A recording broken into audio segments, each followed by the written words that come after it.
Code HERD, special offer.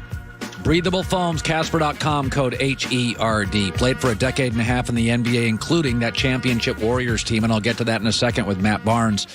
I want to start, Matt, with something that I just wouldn't know because I've never been on a team plane. It used to be NBA teams traveled. They got on a plane at 6 in the morning with regular folks.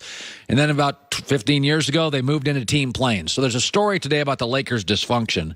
And a lot of it is, you know, it's we all knew it was mostly confirmed a chaotic situation. There is a point in the article where they talk about Rich Paul, LeBron's agent, being on the team plane. So let me start with this. Have you ever seen an agent on a plane? I don't recall an agent being on. I mean, I could be wrong, you know, because they sit in a completely separate area than we sit, but I don't recall it. Here's my problem would be, okay, if I'm a player and I tell, LeBron's agent's on the plane, I'm thinking as an agent, oh, you're recruiting my guys on the plane. That's access to my players and my clients. Right. I don't think it would sit well. I mean, what do you make of it? I mean, you open the door to situations where, you know, if it's him, why can't someone else's agent come? But then at the same time, you know, Rich was the center of the AD noise and trying to trade, you know, be a part of that, you know, the Lakers trading 3 or 4 or 5 young pieces to get AD there. So it's kind of it's a slippery slope. You know what I mean? You open the door to situations like that, but at the end of the day, it's not something, it's just another distraction. You know, I'm not mad at Rich Paul if they're going to open the door to the plane and let him come on, go. You know what I mean? But I think that says more about management than it does about, you know, what he's doing or moving around in there. When you were on the Warriors team, the championship team, just give me a list of who was on the team plane. Team coaches, trainers. Owners, important players. But see, the Warriors are a little looser from a standpoint of the one thing I did love about the Warriors is as far as family, like our family could travel whenever we wanted. So I had the twins flying with me, sitting up where the players sit during the finals and practicing. And, you know, so their main thing is you handle basketball, we handle absolutely everything else. So it makes our focus singular, and, you know, they help put them in hotels and they can travel with us, and there's always buses to the games and buses to practice. Like, team family dinners after games is incredible. They feed you and whoever else you want to bring with you. You know, they'll close a restaurant down after the game. And so it's second to none. You know what I mean? But you don't hear... Agents are different. You don't hear agents around and that close. But like I said, I could be wrong. I just was never really paying attention to it. Let's talk and move off the Lakers' dysfunction. I want you to take my audience, our viewers and our listeners. When you're with the Warriors, I was saying in the break, it's like traveling with a great successful band like the Eagles in their prime or U2. It's going to be sold out. Right. You're very successful. There's a certain confidence. You had so much success on stage before. Of all your travels, Clippers, Lakers, Kings, Magic, Grizz, Sun, Knicks, tell me about traveling with the Warriors during the playoffs, knowing how great you were, knowing the success you'd had, just traveling on, and mostly about the players. What was it like? I just never seen anything like it. It was, you know, obviously a situation with the team they've acquired and the superstars and the personalities, but the fanfare was incredible, you know, but at the same time, it was always, you know, focused on what we had to do, or the team had to focus on business. You know, it was never distraction off the court, going out before a game. Blah, blah, blah. Like, they knew that they were in the finals to win a championship. That's the only thing that matters. So going on the road, I know for a fact, doesn't matter to this team. They understand, you know, Toronto's a tough place to play. It's a young crowd. You know, there's people are still talking about Drake, whatever the situation may be. But they know they're going in there to win 2 games. You know, most teams think we're going to go win 1 game. Golden State's going in there talking about we're going to win both games in Toronto. And it's a confidence. It's not a cockiness. They've been there. They've done that. Even though they're shorthanded, it's the next man up mentality. And these guys will be ready to play on Thursday. It's weird. Sometimes I noticed this year with the Warriors, they had some ugly losses at home. I almost wonder if playing on the road in a weird way doesn't galvanize you. Just more focused. You know, you got everyone against you. You're not as comfortable. You know, you have to come out and know that you're the Warriors and you're getting everyone's best shot. And the crowd is always, you know, the opposing crowd is always going to get on you. So I think it's just the process, you know, that they've had a couple, you know, 30-point losses and streaks of losing during the season. Oh, this is not the same team. This is not, these people have just, they know they're going to be playing till June every single year. So it's a marathon, not a sprint. And they know now is what they've been waiting for all season. You know, it's funny. Now that the playoffs, we have the finals. I like Anthony Davis. Unlike most bigs, he's great at the free throw line. He's a great free throw shooter. Great touch. Great touch. But like most bigs, he's not a ball handler. He's not controlling tempo. And I don't trust him shooting outside.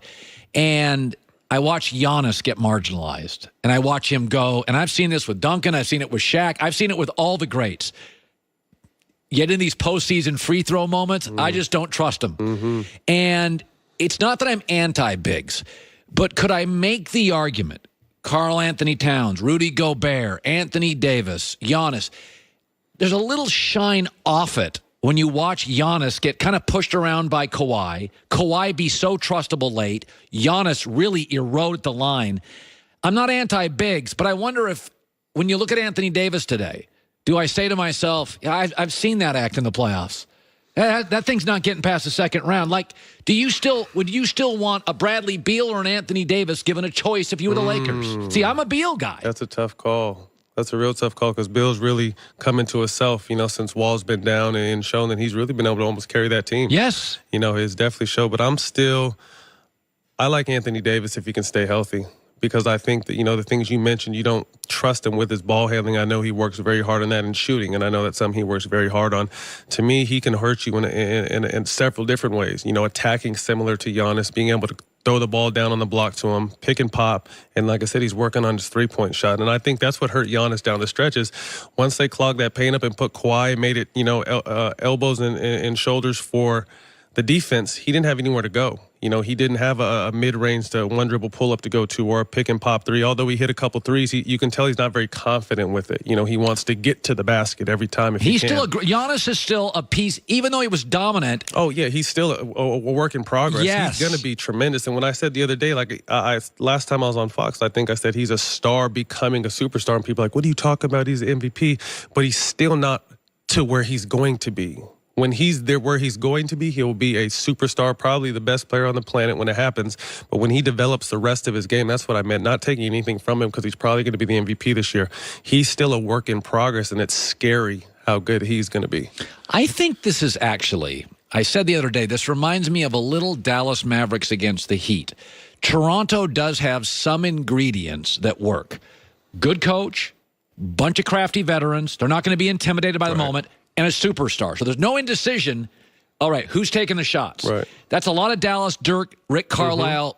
Now, I still don't think you can win a title without a dependable number 2 scorer. But I think it's an interesting finals. Yeah. I do think they win a game in Toronto. I mean, what do you foresee? I think it's going to be interesting. I think the fact that the Warriors have just been there and guys are ready for these moments. This is new to some or most of Toronto. Kawhi's been there. You need to see a lot from Danny Green. I think he's going to be key in this He struggled series. in the last He month. struggled last series, but he's going to be guarding Steph and Clay a lot, and then he's also probably going to have Steph on him a lot, so he's going to have to make Steph work on the defensive end. It'll be interesting to see how effective Marc Gasol is or if they go to Serge Ibaka because, Draymond's going to be playing the 5 a lot. They're going to be picking and popping, and can Marc stay up in the pick and rolls and, be back or whatever their coverage are, can Marc handle all that? So I think there's some interesting matchups, but I think Toronto – for everyone's going to have to play really well for Toronto to be able to keep up with what Golden State is doing. But I wouldn't be surprised if Toronto got a game or 2. I think you brought up an interesting point that nobody's talked about, but this is true. Toronto's crowd is young. Mm-hmm. Young people are louder. Is that when you get to these classic, like when I go to a Laker game, it's a lot of 50-year-old people who have had tickets forever. It's like going to a Michigan football game. Michigan's been good for 100 years. Yeah. It's not a very loud stadium. Right. When you go to Oregon, which got good about 20 years ago, Oregon's rowdy, and they're lubricated. Oh, yeah. I remember even in college, Oregon, when we played the Ducks, was one of the loudest places we ever played. Because they weren't good in the 50s, 60s, 70s, 80s. So the season ticket holder base is younger, more youthful. Toronto's a real home. I love Toronto. And the fact that they get people to stand outside in that little mezzanine area when it's freezing outside going crazy like that. I love what Toronto's doing. I love the fact that, Drake has really got behind them and rallied the city. I think it's what basketball needs. You know what I mean? Everyone talks about Golden State's dominant, but everyone's really excited for Toronto. It'll be interesting to see what happens. And what's more interesting to see is if they have success or they win or lose, what does Kawhi do next year? Is getting to the finals enough or is he coming home to L.A. regardless? So I think it's going to be a fun situation to Good watch. stuff. Matt Barnes, good seeing you, bud.